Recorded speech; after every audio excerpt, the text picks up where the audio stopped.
my very first, when I finally got 1,000 followers on TikTok, my very first live video was to thank the people in my comments, all those people that you just described. Yep. I want to thank them personally, because they're in the comments, they're fighting the battles, they're there when you can't be there. They're in the comments and they're building and they're helping the algorithm and they're building your platform. You might not be doing videos, but if you comment all the time, you're helping so much, and I appreciate the heck out of you. You're the best. Hello and welcome to the Empathy Podcast. This podcast seeks to explore the minds of those who not only understand or experience empathy, but of those who wish to take action, build and practice empathetic behavior through conscious decision and responsible lifestyle choices. So if that sounds like something you might be interested in, this podcast might be just for you. So sit back, relax, and use what you were born with. Empathy. Hello and welcome to the podcast. We are here with another special guest, and this guy is from Canada, so that's super cool, as you guys can maybe see in the picture. And his name is Jason Fonger. I first saw him actually on TikTok. As we know, TikTok is growing and becoming super, super popular. So I found him on TikTok, super huge following over there. And people seem to love him. He has a really good approach, and I think I really like his style. There's a lot of people that criticize vegans and say you're too preachy and hardcore and extreme and all this sort of stuff. But Jason has a really approachable, kind of like relatable, connectable style that I think people really enjoy. So that's a little bit about Jason. So before we get started into the podcast, I want to ask you a couple quick questions. I call them my quick vegan questions. Sure. All right. Bring it on. All right. So question number one, why did you start a TikTok? How did that happen? We were just chatting a little bit about Gary Vee. I heard Gary Vee talk about the app and how if you want attention, if you want to get people's attention, get on this app ASAP. And so I wanted people's attention about veganism, and that's what I did.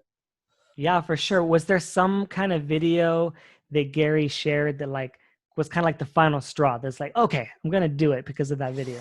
Not any specific one, just the fact that he mentioned it all the time. Like he would literally mention it in every interview. Like when I started listening, so what's this TikTok thing? Actually, I remember listening to his book, and it wasn't even like Crush It. I read, or Crushing It, whatever the newest one is, read that, actually listened to it, audiobook. And then he was always talking about Musical.ly, and I'm like, what is Musical.ly? And then of course Musical.ly became TikTok. And so then he started talking about TikTok, and he's like, yeah, you got to get on it. So I took his advice, and I'm very, very glad that I took his advice.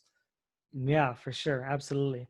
I mean, that similar story, you know what I mean? He was sharing about it and just talking about it. And I was like, man, okay, I'm just going to download this app, see what it's all about, see what's going on. And that was July of 2019 is when I posted something, for the first time. That's before me. I got on it November. It was about November. 2019, last year or before? So that's right. So I was there November is when I started. Yeah, the days and the years are getting mixed up for me. I don't even know. Like we could be what like year is it? I don't even know. All I know. Yeah, exactly. I have no idea. I have no idea what's going on. All right. So anyways, question number 2. Okay. Why share veganism on TikTok? Like why share, of all the things you could share there, why share that? Interesting. So of all the things you share, like I'm actually trying to just not only share about veganism. I'm trying to really let my creativity flow, and wherever that takes me. And sometimes that takes me to putting out a vegan message. Sometimes it's something different. But my whole life is about veganism, animal rights, getting this message out there. So it's just that's why. It's because it's who I am. It's such a big part of my life mission. So another spin on that same question. Why do you think people should share veganism on TikTok? If people feel like they want to, they definitely should. If someone is not comfortable doing it, then that maybe isn't necessarily the right thing for them to do. But if they feel like they want to help other people understand why veganism is important, then that's why they should, because it's definitely like hard to think of a more powerful way to get the vegan message out there than TikTok. So that's why. Yeah. So what I'm getting at is, why is it powerful? So why TikTok versus post that same thing on YouTube or post that same thing? Oh yeah. So That's the thing, because TikTok, well, there's a few things. The organic reach, Gary Vee talks about it a lot. You're going to get, if you start an account and you start putting out some good videos, um, just, I mean, don't even, good is subjective, right? Put out videos, do your best to make content, and the chances of you getting a wide reach on that content, a lot of eyes on that content, the chances of that happening on TikTok are infinitely higher than they are on YouTube or Instagram or anywhere else at this stage, because all of the other apps, all the other platforms, they're not as new and as fresh, or as there's already people on each app that, each of those platforms that are talking about veganism, for example, and there's not that many on TikTok. Or like some people who have, say, a huge YouTube following, they'll come over on TikTok and they're starting from ground zero. So you're basically like, imagine if you could go back to YouTube when there was nobody on YouTube, and if you wanted to do a channel about anything, you were the only channel. Well, guess what? Like, there's lots of people who did that, and now they have careers made out of that. And so realizing that as a vegan who wants to share the message, if you're thinking like, oh, I want to share the message, should I go on YouTube or should I go on TikTok? The answer is unquestionably TikTok. Well, actually, you could do both. You could do both, right? Put the longer content on YouTube, but the short content on TikTok, because you have such a higher probability of getting more eyeballs on it that people could then go follow on YouTube. So that's why, for me, I just think it's such it's just no brainer to get on TikTok. It's such a great platform for that. Yeah. Also, I think what happens too is right now what's happening is you're having this influx of, you have so many consumers on TikTok, people consuming, and you have so little content creators. Even though it seems like there's a lot of content creators on TikTok, think about the ones we watch. Charlie, and then whatever, I don't even know all their names. Like, that's how little I know, because I don't even consume that much.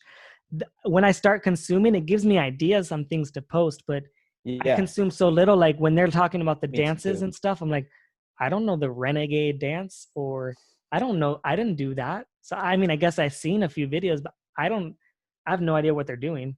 I couldn't stand up there and do it. The reason why that's important is because when you put content on there and there's so little content and so many eyes, you're going to have a higher chance of that being seen so many times and being shared and passed around through people's For You page or their For You page. So that's it. I sometimes go into spurts where I post like 6 to 10 videos like in a short random time. And they might not be perfect or like the best quality. Some are shared, some are duets, some are responses, but they're kind of like really fast or really short. And the thing is, they all get views. They all all of them are over 500. So then it's like, okay, I did 5 videos times 500. That's 2,500, for example. That's great. I mean, it's hard in that amount of time, it would have taken me so long to make an Instagram or YouTube video, and I would have not gotten that amount. I would not have gotten 2,500. If I post a video on Instagram right now, a great video that I took so much time, it won't get 2,500 views. And I have over 2,000 followers on Instagram. And TikTok, I have way less. It's like, I know the views are a little bit skewed because people are watching it over again because they're doing comments.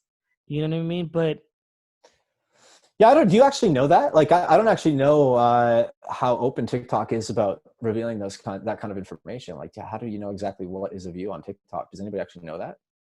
I don't know. That's a good question, but I assume that the views are higher because when they're in the comment section, commenting and reading, the video is still playing unless they pause it. Yeah, I did. I have considered things like this, but then I'm like, TikTok is smart. Like, they could have things set up so that if somebody's posting a comment, it doesn't actually count as a review, for example. Like, I don't know that it does or it doesn't, but that's what I mean. Like we were saying before, we could just sit around and talk about, hypothesizing on TikTok techniques, right? Because let's just say it's a mystery. But I think that, I mean, the gist of what you're saying is true either way, because like, even if they're rewatching, it's time, it's engagement, it's showing that, and it's still beneficial because they're hearing your voice and your message over and over and over Like, think about that. I don't Somebody commented and said, they literally said that. They said, I keep hearing your voice when I'm eating bacon. I saw you post that. Can you please stop so that I can eat bacon? Like, this is it working. This is me working. Whether I'm saying something provocative or using trigger words or whatever I'm doing, whatever, it's working because people just need to hear the message. Whatever way will work for them to hear it and get exposed to it. So and Gary Vee says it's all about audio. Everything's going to be audio. Could be, yeah. That's for sure another reason why I'm dialing down on podcasting as well. Like, just doing the podcasting, the audio. If anyone wants to check out the Vegan Champion podcast, it's another, and I'll post this up as well so we can cross pollinate. But yeah, like audio, podcast, TikToks, YouTube, Twitter, LinkedIn, literally any platform, whatever platform, and all platforms. That's what I think we would agree on that in this Gary Vee cult that we're both a part of. Like, and TikTok's just a part of that. So yeah, it makes a ton of sense to be using it. Yeah, and some people get intimidated about, oh, you need to be on LinkedIn, you need to be on Instagram and Facebook and Twitter, and yes, it can seem overwhelming. It can seem like a lot, for sure. Don't get me wrong. At times it is, but you need to spend time on the one that's working and the one that you enjoy. Yeah. So for me right now, TikTok's working, and you know what else? I enjoy TikTok. It's actually a lot of fun. Same. I feel exactly the same. The creativity. I enjoy it and it's working. Stuff. I enjoy the interactions and the engagement and the conversations and the growth. It's fun, growing, and it's like it's exciting, and I don't think there's anything wrong with that. People, it's okay to have fun. If you look at every animal or puppy or baby, or all they want to do is have fun and play all day. If they could have fun and play all day and do that forever, they would do that forever. I think we're the same way. We want to have fun and play, and the only reason we're active is because we feel like we have to, because otherwise who's going to speak up for the animals? But it's also, you focus on the one you like, and then you just spend a little bit of time on the other ones. And Gary Vee talks about this, how to balance them. You spend, maybe 110% on TikTok. I know he uses impossible numbers, but let's just say you spend a lot of time on the TikTok or whatever because it's working or it's successful, and you spend lesser time on the other ones, but you're still there. And he says he even plays around with the new ones, like the potential new ones. You know what I mean? Like, whatever that is, he's probably playing around on the next TikTok right now. Yeah. Yeah, for sure he is. I wonder what that, but like, and as soon as he knows what it is, though, he'll start talking about it. And how quick will you go to it? Yeah, I'll be right there. How fast will you jump when Gary Vee says, "Hey, jump to, whatever it's called, schlimble schlabble, whatever the random."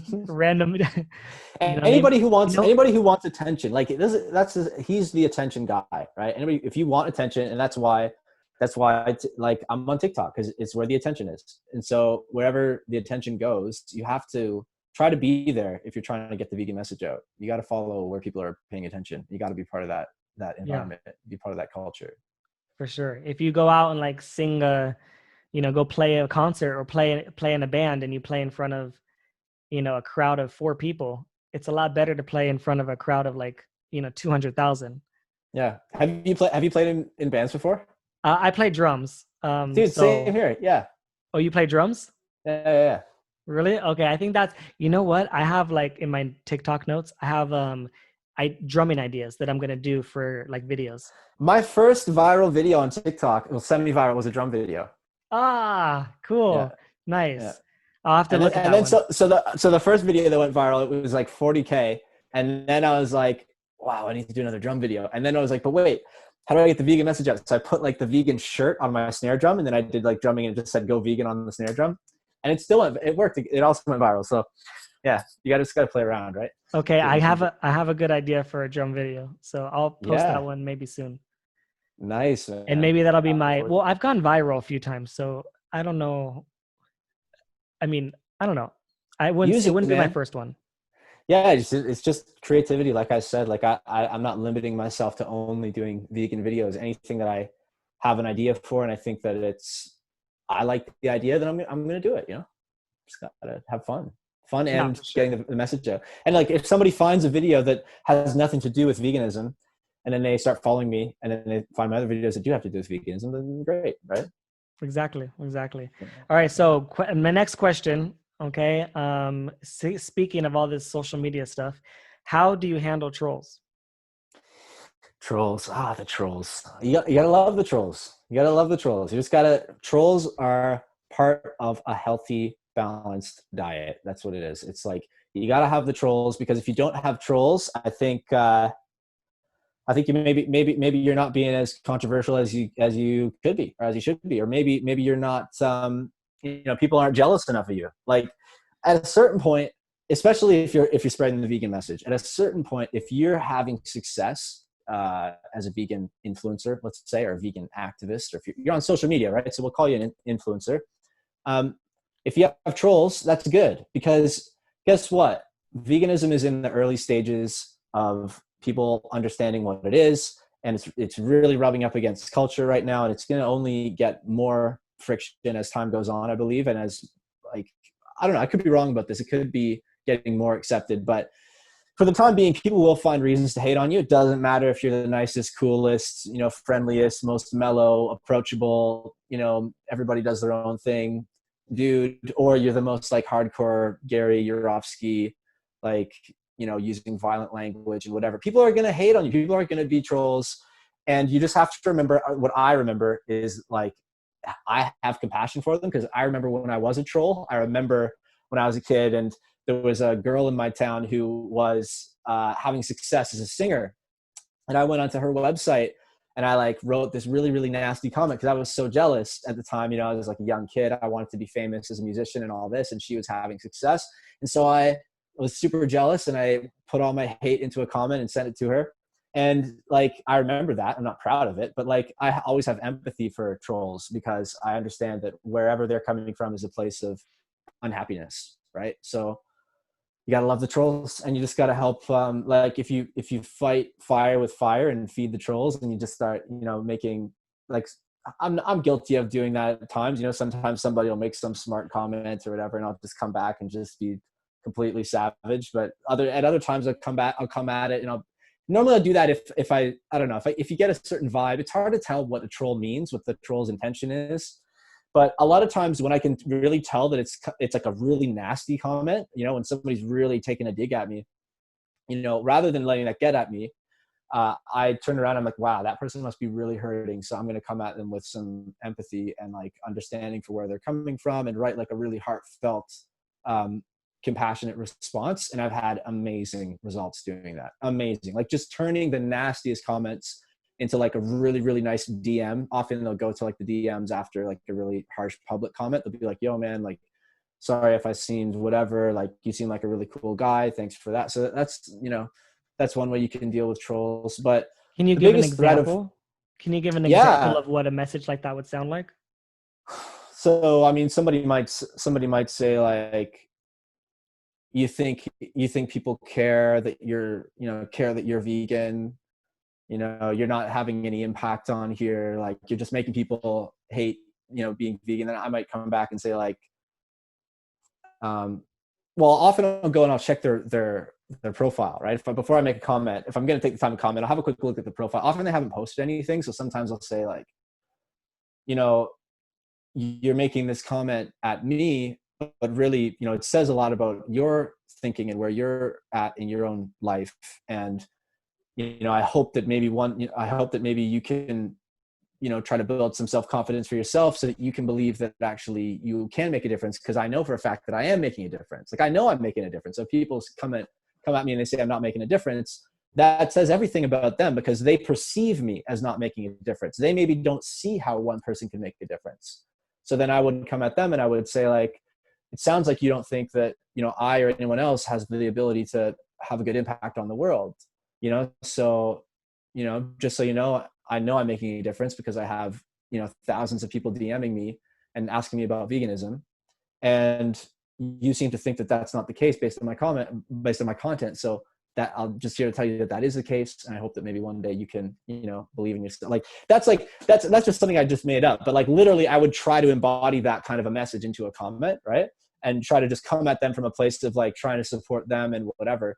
And honestly, I get so many comments on TikTok now, I can't respond to all the comments, but I do keep an eye on the comments. And if there's one that I'm oh, wow, that might be a good one to respond to, then I will, or I'll do a response video, right? I'll make a response video to a troll, and I'll literally just the first thing that pops into my head, I'll try to help them understand whatever it is that they need to understand. And a lot of times people really appreciate that. So yeah, that's some of my, I guess, tactics for, thinking about trolls. But think of them as a good thing. Think of trolls as a good thing, and have empathy for them. That's basically the gist of it. Yeah, for sure. I had one guy on my podcast who primarily does social media activism on Facebook, and he gets into a lot of groups, and he gets into a lot of really big Facebook pages, and gets into the comments and does a lot of commenting. And they have a group where they'll get into the comments together, and they'll make it rise to the top. So it's the first comment, and they try to be really engaging as possible. And we were talking about trolls and stuff like that, and how to deal with trolls and how to handle them. And we had some good conversations about it. But one of the things that I like to add to that as well is that essentially anytime there's a troll, it goes into, and they comment on your video, it goes into the algorithm of TikTok as a comment, whether positive or negative, it's still a comment. And then you reply back to it, and it's a comment, and then they leave a comment, and it goes on and on and on. That's building your video. That's saying that, hey, this video is popular. People are talking about it. People like to comment about it. People need to see this more. So then it goes into another tier, another bracket, an algorithm where it takes you into being seen by more people and more people. Yeah. Yeah. And it just goes up and up and up. And yeah, and I mean, just on that point, that's something that, because I mean, I said before, if you're not inspired to make videos on TikTok, right, but you maybe you're shy about putting yourself on video or something like that, or you're shy, or I don't know, whatever it is, but that is being active, getting in the comment sections on social media. If you're there's people on my videos who are just they're always in the comments, and I look on their channels, and they're maybe not necessarily posting all that much or whatever, but they're active in the comments, and that is value. That's definitely a great way to do activism. It's just getting in the comments. My very first, when I finally got 1,000 followers on TikTok, my very first live video was to thank the people in my comments, all those people that you just described. Yeah. I want to thank them personally. Because they're in the comments, they're fighting the battles. They're there when you can't be there. They're in the comments, and they're building, and they're helping the algorithm, and they're building your platform. You might not be doing videos, but if you comment all the time, you're helping so much, and I appreciate the heck out of you. You're the best. Yeah, and sure. Also on my live video, the other group of people that I thanked were all the trolls, all the ones that just kept on. They just couldn't hold it inside to say I love bacon. Yeah. They just had to get it out there. I didn't know that. Yeah. I mean, I'm glad they shared that they love bacon, because before that I didn't know. So I guess now I know. Well, people have to be funny. People have to be funny when, I learned, this is definitely something that is very, I guess you could say that Thai people have a reputation. I spent a lot of time in Thailand, and Thai people kind of have this reputation for, they're very non-confrontational. They kind of will avoid confrontation, and a lot of the way that they do that is if they feel uncomfortable, or if there's starting to be some friction, then you laugh, you make a joke out of it. And I think that this is something in all cultures, actually. It's in different ways and shapes, but I really became aware of it as sort of a defense mechanism for social friction, right? That's, humor is used in that way. It's a defense mechanism for social friction. That's what it is, right? And it's many things, comedy, but in some people's minds, that's comedy, right? Writing, oh, but bacon though. And they can watch that video that made them feel awkward or bad about oh my God, I don't want to think about animals and how I'm contributing to it. So I'm going to make a funny comment, just like everybody else is. And I'm on with my day. It's their way of escaping. That's what I don't reply to a lot of those very short, because that's what I see that as being. like, yeah, sure, it's good. And if you comment and like it still is good for those reasons he's saying of like boosting the video and whatever. And it may be a very worthwhile engagement. I don't know behind that comment, but a lot of the time to me, that's somebody who's not really ready to think about it, and they're uncomfortable and they're just writing something funny. But I don't know. I could be completely wrong about that, but that's kind of how I view those comments. But nonetheless, like much love to those people, as you said, for writing those comments. You got to give love to all the trolls or the haters, comments, positive or negative. It's all good. It's all good. Do you have any specific people in your comments that maybe you want to give a shout out to? Oh, a shout out to, you know what? Oh man, there's so many people. Like the one who comes to mind is Wells W is a guy who's been in the comments and on the live streams. He's been on the lives a lot, and we actually rode on Zwift together. So we did a live stream, and I was riding on Zwift. You know what Zwift is? Indoor cycling. Like it's like a video game, but like I'm actually on my bike on an indoor trainer, riding online with other people, and it's measuring the power output, and you're actually like riding together. I've heard of it, but I haven't done it. So it was that was just so cool because we were able to like ride together and be, doing this thing, and he was on the live and communicating. So that's just like one example of somebody who comes to mind. There are so many. Jujaxi is always on the lives. Like, oh man, who else? Stella. Oh man, I could go on and on. Like, yeah, but it's just amazing. We should do like I have to do a podcast episode where I'm just on TikTok live and just giving shout outs to people and tell everybody what it's going to be. But like, yeah, like it's amazing. Like the community on TikTok that is like, yeah, it's happening, man. It's happening. You're getting different demographics interacting in a different way on TikTok than you're getting in other platforms, I think. And it's just really exciting to be a part of, man. It feels like a new like wave of activism happening on TikTok. It's really cool. Could you imagine if you were 12 years old and you learned about some of the, like someone stumbled across your channel and started watching through your videos and learning about these things as a 12-year-old? Like, I never saw this stuff as a 12-year-old. When I was 12, I was riding my bike outside or playing video games. I had no access to internet. I didn't have a smartphone. I didn't have a social media. Maybe there was MySpace. I don't even know.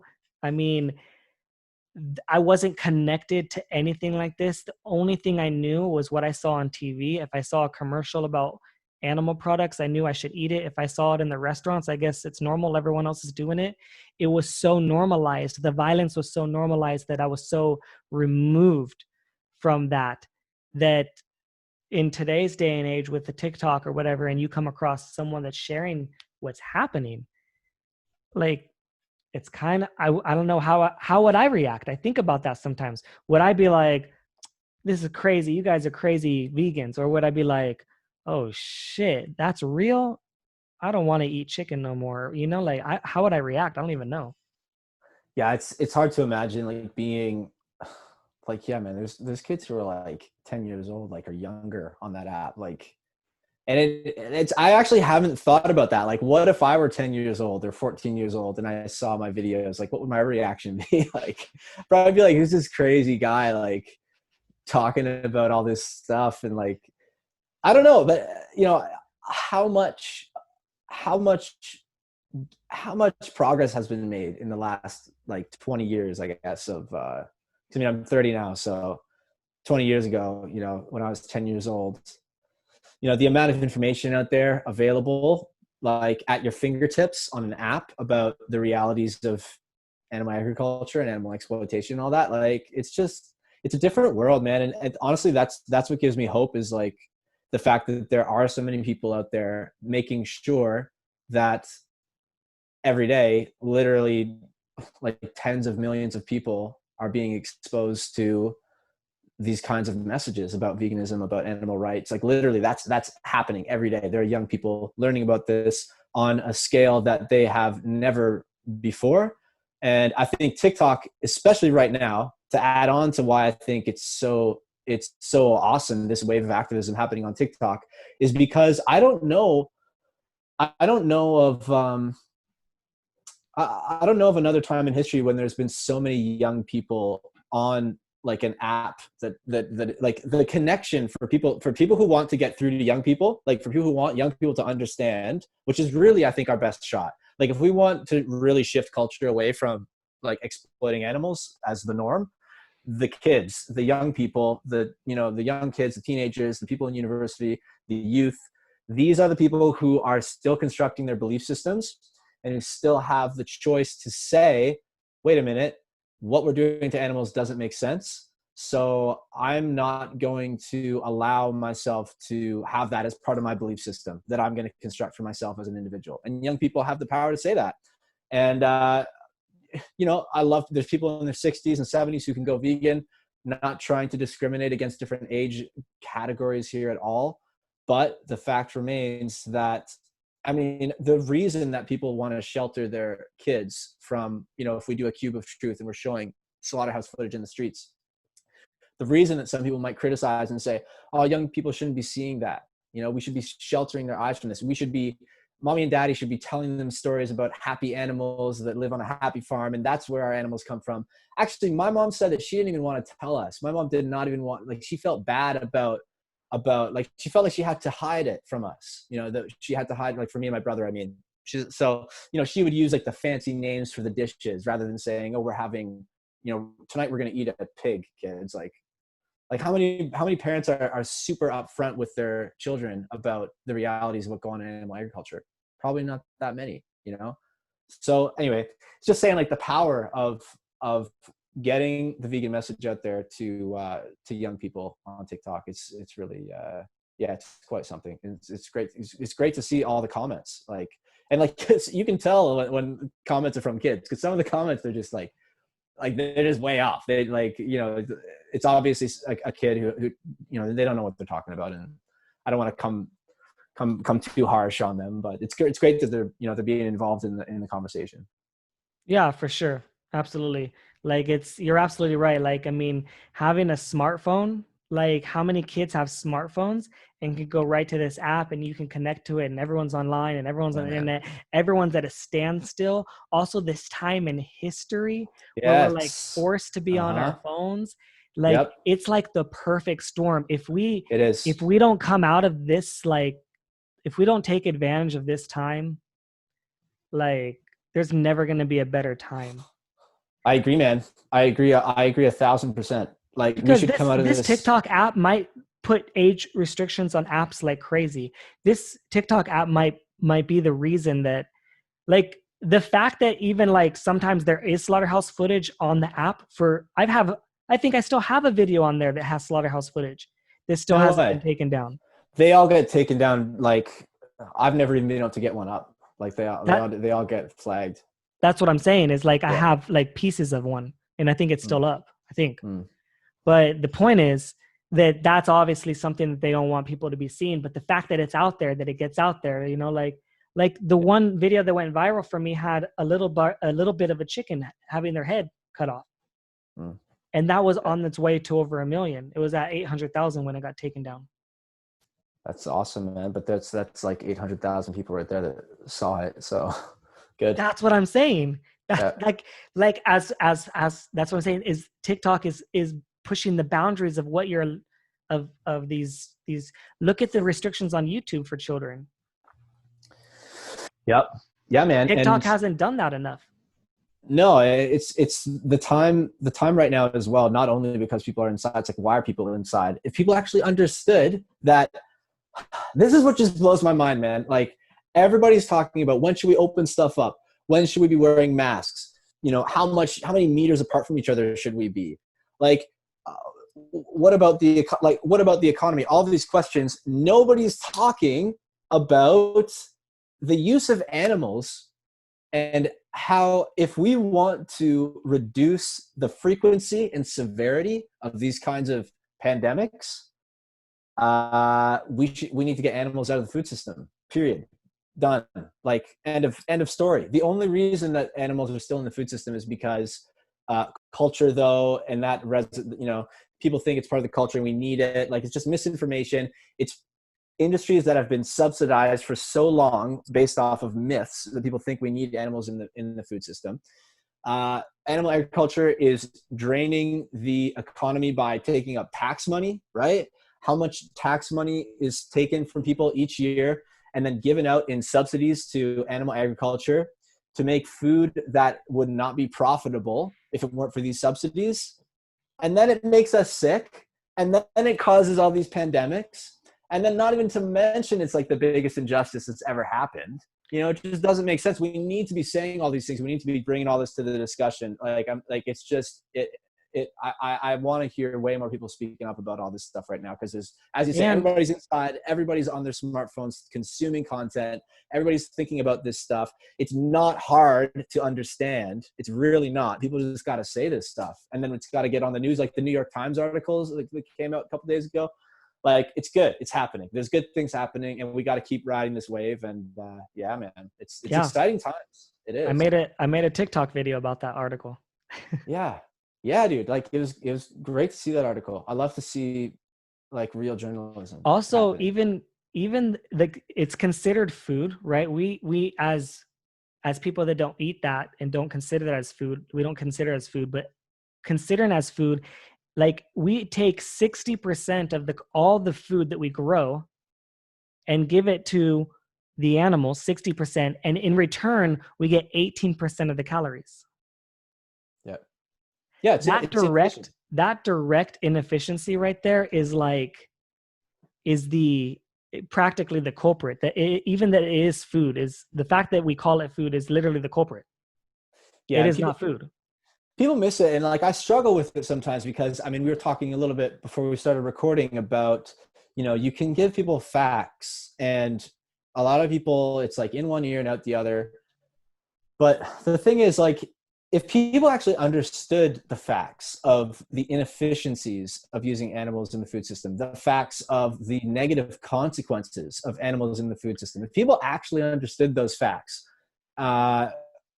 it just, you cannot justify continuing to run the food system the way that we're doing it. You know, it just does not make any sense. And it's frustrating sometimes. Like, maybe I sound a bit frustrated right now because, like, you know, I could go into facts and figures and all that, but I think people just need to look into it for themselves and, like, just think logically about it. Like, just take some time and think about it. Like, you'll figure it out. You'll figure out it doesn't make sense at some point or another, you know, like, it's just too ridiculous. Like, the only reasons is people still want the taste. They don't want to change. It's just that human state of resisting change.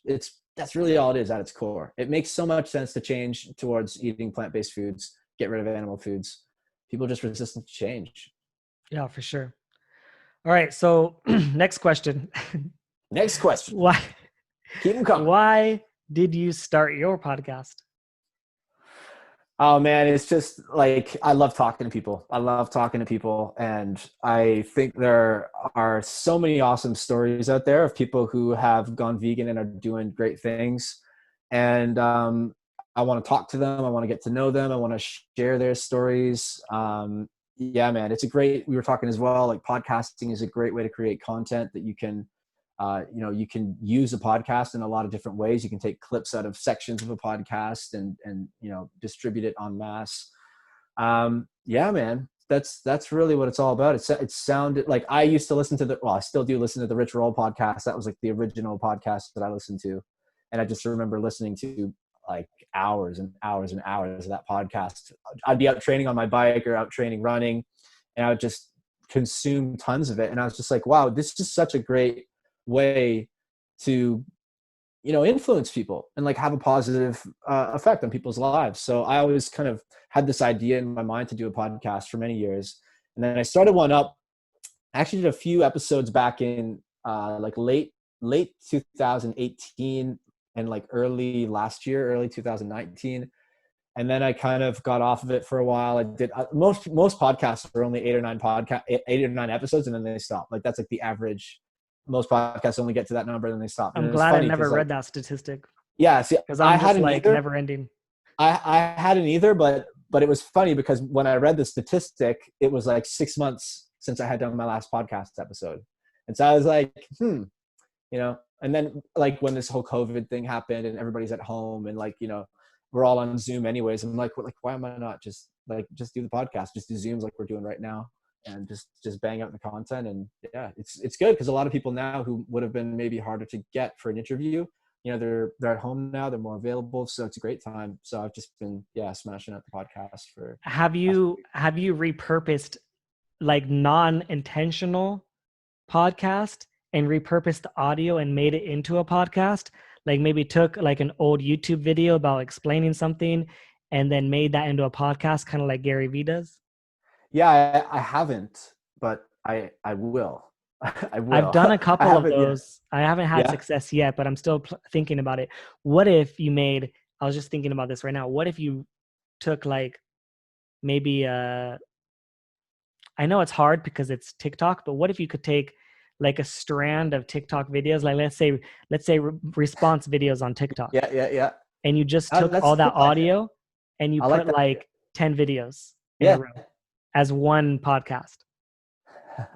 Or something like that. Yeah, I mean, I've done a few kind of experiments. Like I did one episode where I've done a few shorter ones that are just, you know, a few minutes. Like there's all kinds of different formats that you can experiment, and you can experiment with all kinds of different stuff. And like I think you know, I really do like having conversations like this and spicing them up. But then like there's the possibilities are endless, really. And I think there's still a lot of innovation like that is currently happening, and it's going to keep, you know, changing, like the way that people listen to audio and what formats does audio take. I think that's all that's all very, it's interesting to think about where that could go, you know. But yeah, that's one way that you can certainly, you know, I hadn't really thought about that, but yeah, I could take some older videos and do like a throwback podcast episode or something like that, or like the TikTok responses.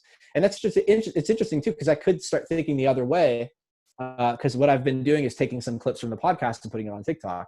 So it's just kind of thinking the other way. If I'm like, okay, I'll bang out like a series of videos on TikTok and then put them all together, and then there's a podcast episode. So that's good, man. A good idea. I'm definitely going to, thanks for that, dude. I can think about that. Yeah, I've been thinking about that, like how to even on YouTube, like I'm thinking, how am I going to I want to take like some response videos that I have and put that on YouTube. Yeah. That's a great idea. Because the problem with YouTube is the music copyright.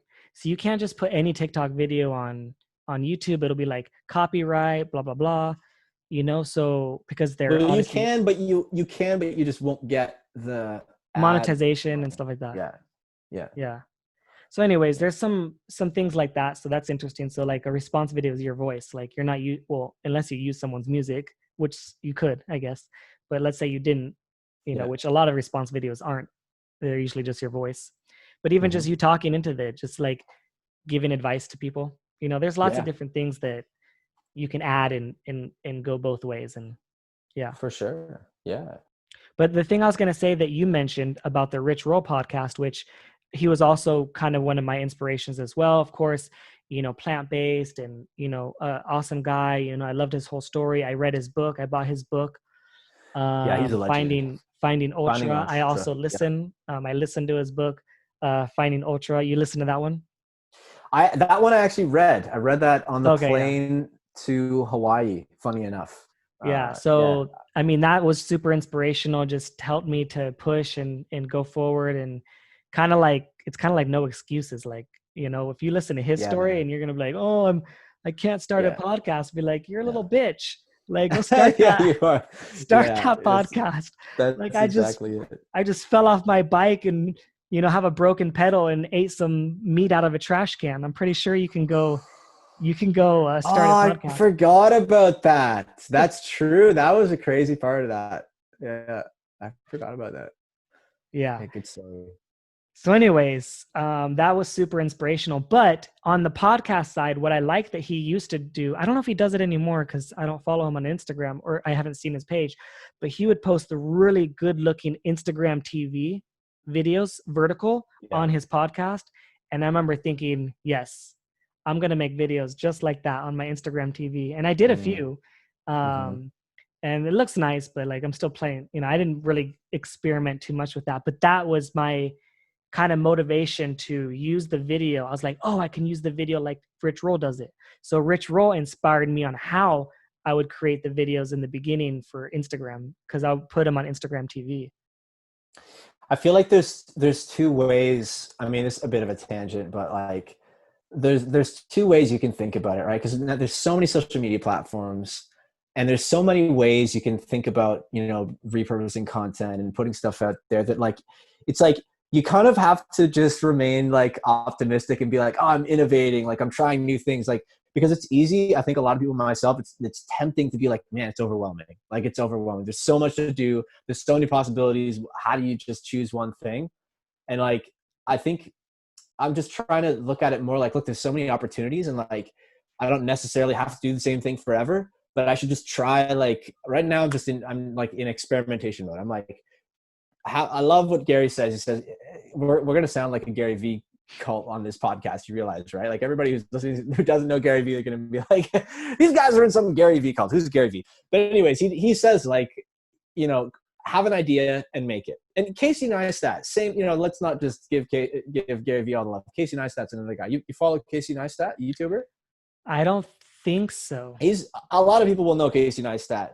You've probably seen some of his videos. I'll send you some after. But Okay. one of the things that he has the same kind of message though, right? Like he's like, everybody's got great ideas, you know, but the thing is, you got to do the ideas. You got to just do them. Like, don't sit around and think about the idea for too long. Like if you're thinking about an idea and wondering, you know, if you should do it or not, you've already lost. Like just get an idea and just friggin' execute, you know? And that's kind of the ethos I'm trying to embody these days. It's just like, if I have an idea, do it.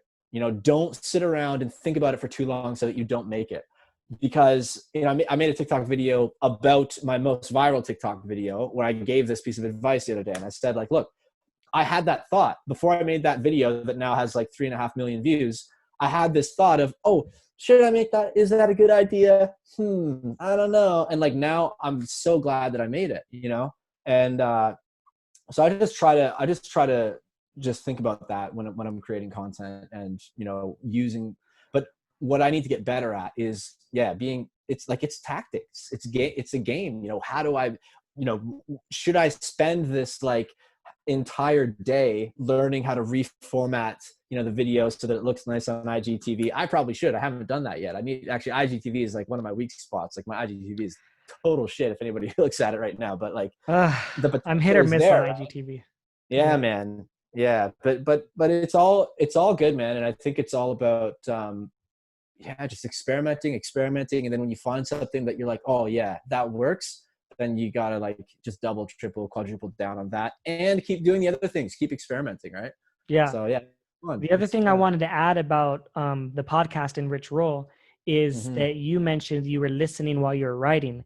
The one thing I love about podcasts so much is how many things you can do while listening to a podcast. Yep. You can be riding your bike, you can be driving your car, you can be going for a run, you could be exercising, you could be cooking. Yeah, no, dude, I was just like, that is one thing too, that like when I consider content of the future, right? Like if I look into what format is worth investing in, it's funny I say format investing in, like, you know, that's not exactly what I mean. I mean, investing in, by that I mean creating content and thinking about like where content creation might go in the future, right? Audio makes tons of sense exactly for that reason. You can be doing so many things whilst consuming audio. Video is way more demanding of people's attention, and attention is an incredibly valuable currency that you have to really think about. And so if you can create audio content that people love consuming, and they'll just consume it while they're, you know, driving or walking or, you know, doing work around the house, you know, that's a huge opportunity to be influencing people. And who even knows if it's only going to be called podcasting? Like right now it's called podcasting. It used to be called radio, right? Now it's like podcasting and radio. And there's this emergence of like smart, you know, home technology, you know, Google Home and Alexa and Siri and like all this stuff, like that technology and pairing that with AI, it's just, I don't know where it's all going to go, but I think it's a pretty safe bet that, podcasting it makes a lot of sense, for the reasons that, exactly what you're saying. People can be doing so many things, multitasking. Like I enjoy the experience of going for a run or a ride and not having anything in my ears. But like, if I'm going to go on like a 6-hour solo ride and I could read an entire book, like that's a good use of 6 hours. That goes from being a very good use of 6 hours on the bike to like an incredibly valuable 6 hours on the bike, which is huge, man. So yeah, you're absolutely right. I agree 100%. For sure. Yeah, and I try to communicate that to people, the ways that they can listen to a podcast. Sometimes when I'm sharing the podcast and I think, how do I help someone or inspire someone to want to listen to this? Because I think it could help them or motivate them or whatever benefit I think it will add to them. The idea is like, how do I convey this message that, hey, you could do this anytime. You could do it, while you're running, while you're doing this, while you're doing that. So it's always a fun topic to talk about, ways that they could listen. And I'm trying to learn better on focusing on the how, and how to do this and how to do that, because people like to know how to do things. They do, man. Yeah, how to videos are popular for a reason. Yeah, for sure. Yeah. All right, so tell us a little bit about yourself. Who is this guy that's telling us all this information? Oh man, so I mean, where do you want to start? You want to start from like childhood, or where do we start? I guess I'll start from like, I grew up like a suburb of Toronto. So if you know Toronto, Canada, in Ontario, I grew up like an hour north of that city in like a pretty, safe suburb to like, I guess it's like middle class family, like pretty comfortable upbringing. Really won the lottery with good parents and upbringing. Like they're always super encouraging of anything I wanted to do. I grew up skateboarding and like listening to punk rock music, and I got into music when I was 9 years old. I think it was like 3 months before this talent show at my school. I was in like grade 5, right?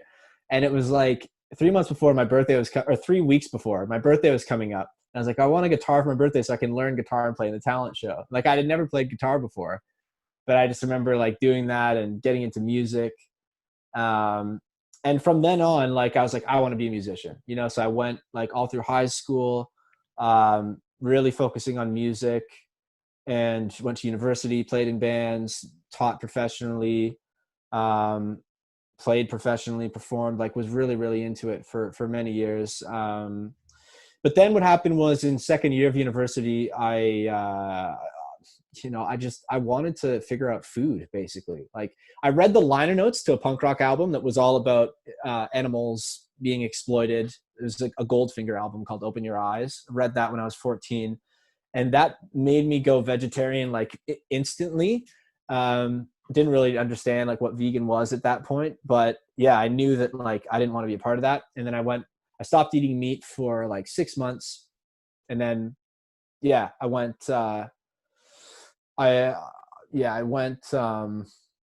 I guess, vegetarian. And then I went back to eating meat because it was just so awkward. Like, I think that was the main thing. Like just the social friction, again, what I was saying before, like social friction of being different and all that. But, since then, I've always just been, the ethical connection really happened when I was 14. And then in halfway through university, I was just like, I kept getting this strep throat thing. Like I would always get a throat infection. And I was like, why do I keep getting this? So I looked that up and then found out how bad dairy is for your health and eggs and all this. And I was like, oh man, like I shouldn't be eating meat anyways. I shouldn't be eating anything from animals. And then like from that point, started changing my diet. And then when I graduated, I was like, I always felt like as soon as I graduate from university, I want to go like travel. So I remember I went to Hawaii and I wanted to go woofing. I don't know if you know what woofing is.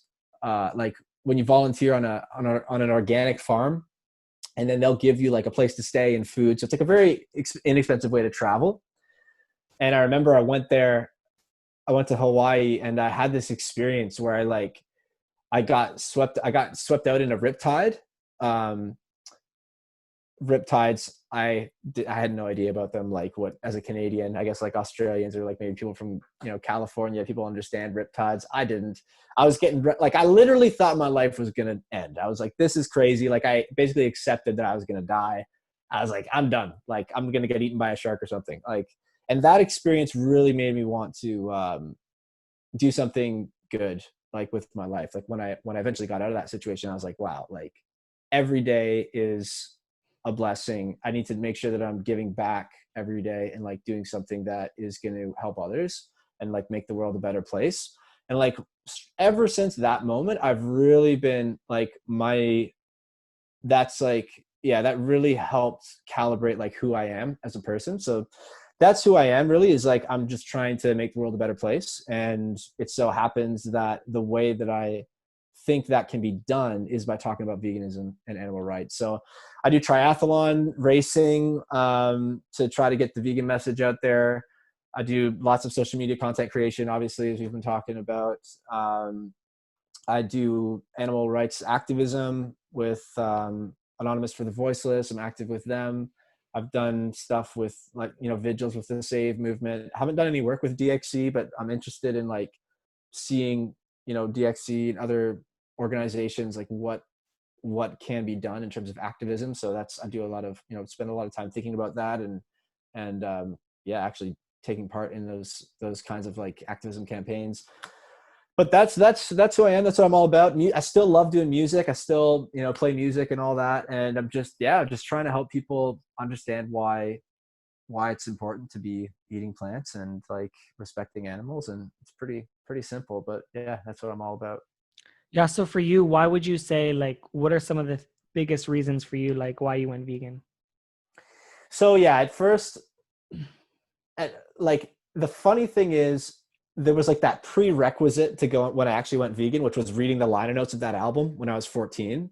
That was like the first time that I had really thought about the way that we're treating animals and like what is actually happening behind the food that I was eating. That was when I was first exposed to that. And that planted a seed that definitely is still there to this day. Like that seed has grown into this crazy vegan activist that people know as Jason Fonger and who love to hate me or whatever. Like that's when that seed was planted. And I sort of cut down that tree, I guess, in order to fit in with society for a few years and sort of tried my best to ignore it and not think about it. I'm not proud of that, but the feeling of like injustice was still there. And then when I got to second year of university and I started having health issues, that gave me another reason that just made it that much stronger.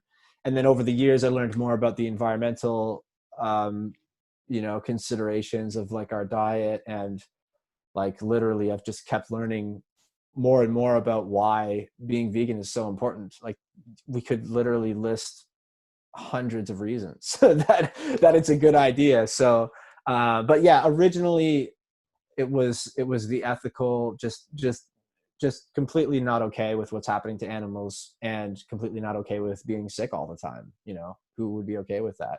And completely not okay with contributing to, you know, an industry that's totally destroying the planet. It just, yeah. So it's all, yeah, those would be the biggest reasons. Yeah, for sure. Yeah, for sure. All right, great. And so when you talk about some of the things that you're doing, what do you find to be the most effective for fighting for animals? Yeah, this is always a tricky question of like, what is the most effective, because it's very, very difficult to gauge. Because to gauge what's most effective, you would have to, like, hindsight is 2020, right? We'd have to look back on now, decades from now, to really understand what was effective. Um, like, for example, I could say that my TikTok videos are the most effective because they're getting the most views, they're getting the most engagement, they're getting the most haters, it's getting the most exposure of the message. So you could say that. But you could say that the work that I do with Anonymous for the Voiceless or the vegan triathlete stuff that I do, going to races, and like the people who see that I'm, you know, winning this race and I've got the word vegan on my race suit, and like, you know what I mean? Like, how do I gauge what's most effective? Um, I think it's just about like ensuring that I can sustain advocating for the animals, and what that actually looks like and what's most effective. It has to be a mix of thinking tactically, which is like, it's really fun to do. Think, you know, we could talk about how to tactically use social media and what kind of approach to take to how do we speak about animal rights, or how do we speak about veganism. I'm not against thinking tactically, but I'm also aware that it's equally as important to make sure that I can keep doing something. So if I were to say the most effective thing for me to do would be maybe to do some crazy thing where, I don't know, maybe we're in the world where there's sports games again, and like the most effective thing that I could do would be to like run on the ice at a hockey game and like do some crazy demonstration where I like murder like a toy rabbit or something like that, and blood goes all over the ice, and like there's this crazy viral event. You know, people do that stuff. People go to like political speeches and they'll jump on stage and they'll be like, a vegan activist would be like, you know, fur is murder or something like that, right? Like, is that the most effective? Lots of people like to look at those kinds of activists and say they're the reason that people don't like vegans. I don't believe that at all. I don't believe that at all. I believe that those are potentially very, very effective forms of activism if we look back 10 years from now. Because how many people seeing something like that, you know, that gets them thinking, and that starts conversations, and all the conversations that might be in the news if somebody were to do something like that. Like, it's very, very hard to say what's most effective. But I think that definitely it's not for everybody to go and do something like that, first of all, right? So the point I'm making is like, what can people do? I'm trying to figure out what I can do. So like, I'm still in the very early stages. Like I know I'm 30. I still feel like I've got 100 years left because I'm, you know, super healthy dude and optimistic and whatever. But like, I feel like I'm at the beginning stages of getting to know what I can do that will be the most effective. But it has to be a balance between reaching a lot of people, speaking in a way that people will see. This is really hard because like the way that people react is it really that important how they react, or is it more important that they hear the message, right? I don't really know what the answer to that question is, but there does have to be some balance between this is what I'm good at, right? This is what I enjoy doing. This is my creative expression, or this is my talent.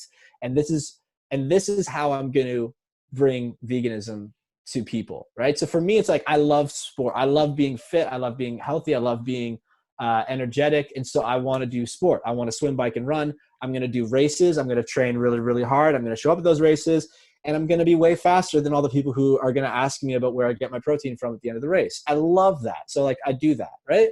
I don't know how effective it is at spreading the vegan message. I think it could be effective. I really love doing it, so I do it. Same thing with TikTok. TikTok, maybe there's more tangible numbers. So you might be able to say, well, why are you even doing triathlon? Why don't you spend all your time and be a full-time TikToker? Well, if I spent all my time being a full-time TikToker, I'd probably miss, you know, doing the physical activity stuff. Unless maybe, you know, who knows? Maybe one day I'll just be making TikTok videos with a GoPro all day. But for me, that's what I do is I try to always think about what I can do, how I can bring my talents. And right now, yeah, I would probably say if I had to put my finger on it though, I would say TikTok right now is the most effective thing that I'm doing to get the vegan message out there. But yeah, time will tell. Time will tell. So speaking of TikTok, and speaking of activism, what are some tips that you can give to activists that want to spread the message on TikTok? Yeah, same thing. I would need to know. Everybody should ask themselves what they enjoy doing, what they're good at, what kind of video ideas they have that they like, right? What videos do you like to make? What videos do you think are funny, right? Maybe they're brand new. They're just starting Yeah. TikTok. Maybe before they're even ready to post. What advice before they're ready to post? Yeah. Yeah. I'm trying to think back because like I'm so like creating content is almost like, it is like second nature to me now, right? So for people who haven't really, become comfortable with posting, right? I think, yeah, a good place to start would be like, why do you want to make the videos, right? Do you want to make the videos to spread the vegan message? Is If that's your motivation, you might approach it in one way. If you want to make videos to, well, I guess you're asking specifically though for, let's assume, right? So that is the motivation, right? People who want to, they see They're the opportunity on activists TikTok. and they kind They're of went to activists. TikTok, but they're still new. So They don't know TikTok yet. yeah. Well, so that's the thing, is like, first thing would be, do not think that the videos that you see on TikTok are the videos that you need to make. Don't put yourself into the box of trying to follow the trends all the time. Sure, follow the trends. If you see a trend and you have an idea for like a way that you could do that trend, and you're like, oh, I want to do that. That sounds fun. Do it. Do not hold yourself back. That's like super, super, super, super important. If you have a good idea that you're like, oh, I think it's a good idea, but I don't know, do it. Like, don't ask anybody. You think it's a good idea, do it. Don't not do it. Like, definitely do it. And then, so that's for sure. And then another thing would be to, keep outside of the box. Like, think outside of the box. Don't box yourself into just doing what the trends are. On the other hand, if you see a trend that you have a good idea for, do that trend. I would also say, switch it up. Like, intentionally, don't feel like you have to make the same kind of videos all the time. I think I've gained a lot by allowing myself to do different stuff. Don't feel like you have to have a channel and all your videos look the same. If you like a certain style of making videos and you just love making them like that, do that. But if you have a lot of different ideas, then go with all those different ideas and just allow your creativity to flow. Like, that's the main thing. Allow your creativity to flow.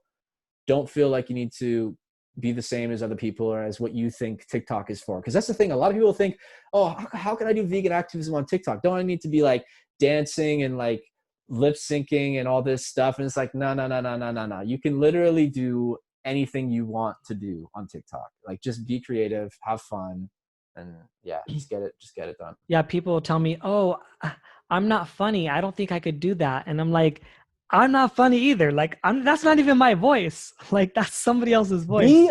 Be authentic. That's like, I have to say that for sure. Be authentic. People can smell when you're not being authentic. And by the way, like, I still do videos where I'm like, man, that wasn't really authentic, but like, I'll still post it because like, maybe I'll be fronting. But that's the thing too, is like be authentic, but like a bit of ego is like, that's okay, man. Social media, like, sometimes I'll, like, I'm not like that video. Like, I had one video where I'm like really in people's face, and like it went, got a lot of views because I'm really in people's face and I'm like being annoying and I'm getting at people and like I'm pulling those strings. And like, I'm not really like that if people were to hang out with me, So yeah, just don't take it too seriously, man. That's the thing, that you just can't take it too seriously. That's probably the number one advice, is just like, don't take it too seriously. Have fun with it. Be you. Yeah, Some advice I'd also add for people that are new, that are thinking about joining or jumping on, is try to follow a lot of different vegan content. Try to look at a lot of different people that are very unique, and there's so many different styles, and you're going to get some ideas. I mean, I can go through, let's say I go through your profile and I just start looking through your videos. I might get an idea of one of your videos. It's like, hey, I could do something similar, or I can use that same kind of sound, but I can share it in a different message, or I can say something different about the meat industry, or I can say something different about health, or something about the, whatever, like if it's a vegan one, right? Yep. So some of the best ones I've had were ideas from someone else. Someone else did that idea, or someone else's sound. And I'm like, I can put my own spin on this. I can put my own personality on this. I can enhance it, or I can, make it a little bit more interesting or funny, or whatever idea that I have. And I think that if you're following people that have similar mindsets, you'll start to get some ideas, and you'll start to be encouraged. And I think that that's so far has been successful for some of the people that I've talked to. And if I have someone that joins and like join, then I'll kind of tag a lot of the the people that I think they should follow and listen. Of course they start liking and following each other. And it helps them grow in the beginning, and then also helps them feel like they're part of a community. In the book I was reading, it talked about how many when there's people that's like an ex-vegan or whatever, they're no longer, they fall off for whatever reason.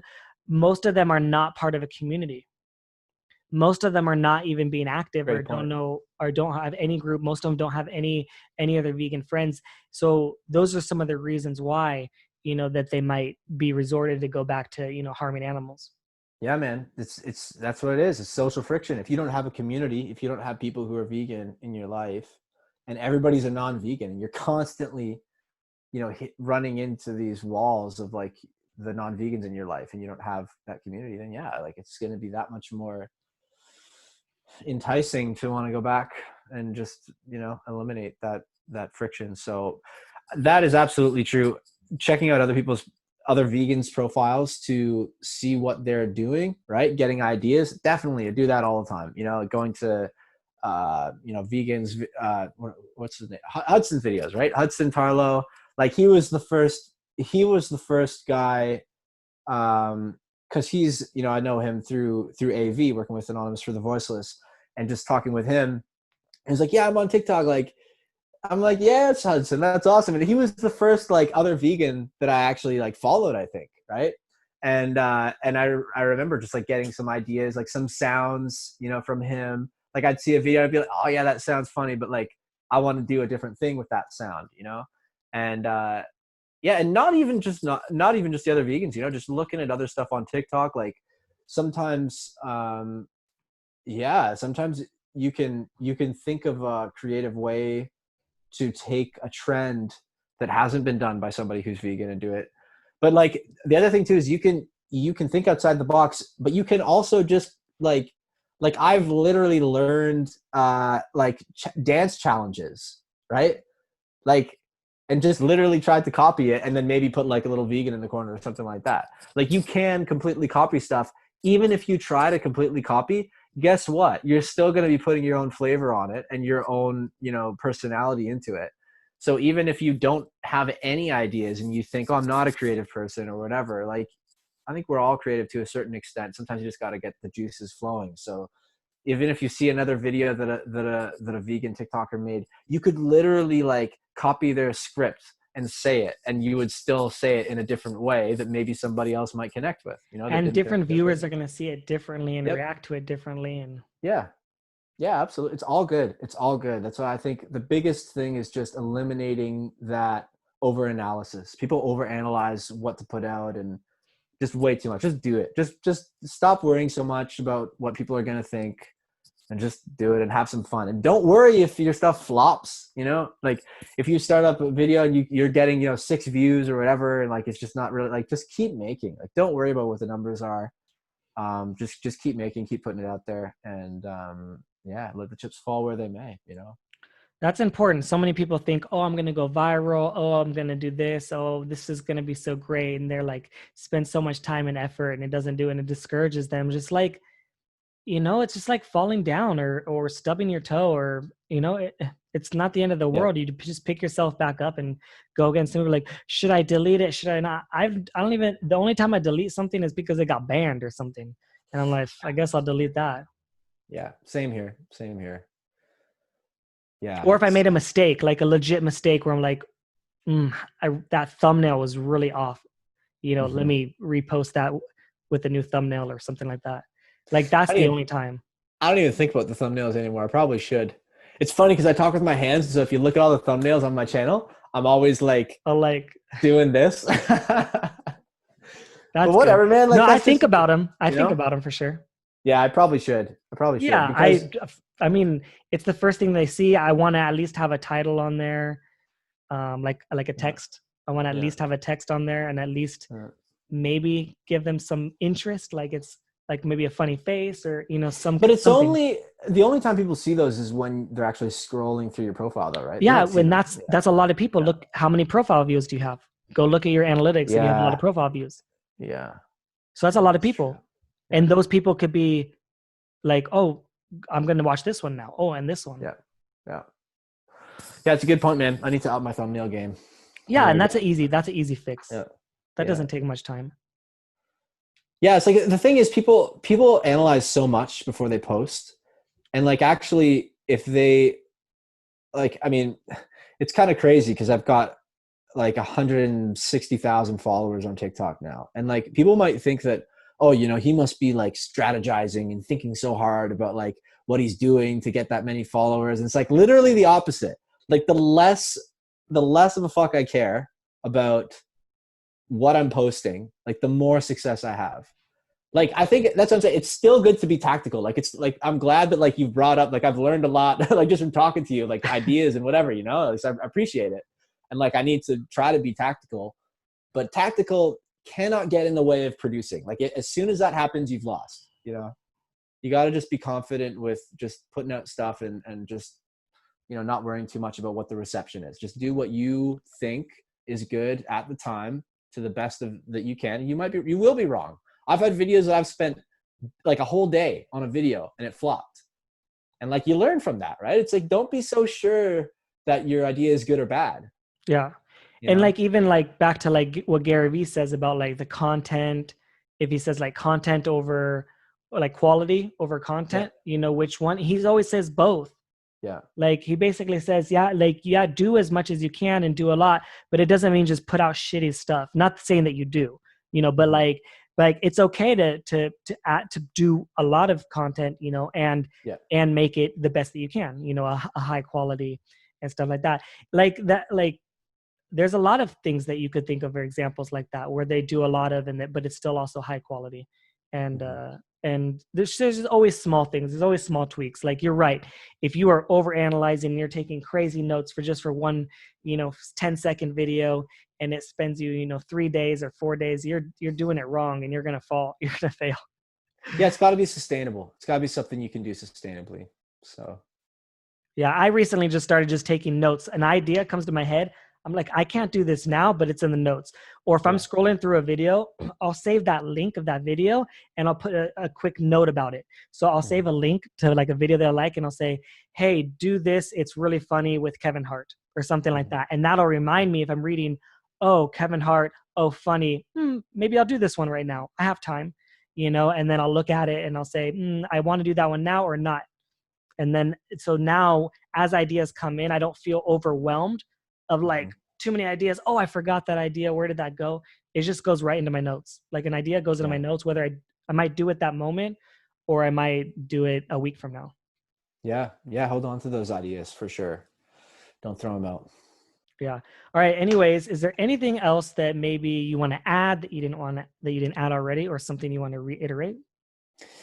Man, I think we had a good chat, dude. We had a great chat. I would just say, yeah, if anybody's listening to this who doesn't know me, just, you know, follow me on TikTok, Instagram, Facebook, where else? LinkedIn, Jason Fonger on all the platforms, and the Vegan Champion podcast if you want to check that out. But yeah, that's it, man. I appreciate you having me on. What you're doing is great. I love to see your content, man. And it's been cool getting to know you since we made that TikTok connection. And like, yeah, it's a beautiful thing, man, that TikTok community. So I just encourage everybody to download TikTok if you don't have it. And, you know, hashtag vegan, search vegan creators, find all the people who are doing stuff on there, and yeah, jump in the action, have some fun. And yeah, just as always, man, like anybody who's listening to this who's vegan or not vegan, like we need to think about changing some things on this planet. And I think it's a very simple thing that you can do to stop eating animal products, or products, you know, anything that's supporting animal exploitation. Let's stop that. It's really easy, and that should be the least, as that vegan couple say, that it's the least we can do to stop contributing to the abuse that's happening to animals every single day. And beyond that, hopefully everybody can find a way that is that works for them to speak up about it and to inspire other people to make the change as well, man. And you're doing that. You're taking your own, you know, skills and talents, and you're doing the podcast and making TikTok content. And yeah, man, just hugely appreciate all the stuff you're doing, and everybody else out there who's listening or watching that's doing what they can. So much love to everybody. Absolutely. Well, it was great having you. And I can't wait for everyone to get a chance to listen to this and see it. Yeah, man. Thanks so much. It's been fun. Thank you guys for listening to the podcast. Please, please, please make sure that you guys share this with anyone that you think will find this interesting. And also make sure that you guys are subscribed, because I can see a lot of you guys are listening, but you aren't subscribed.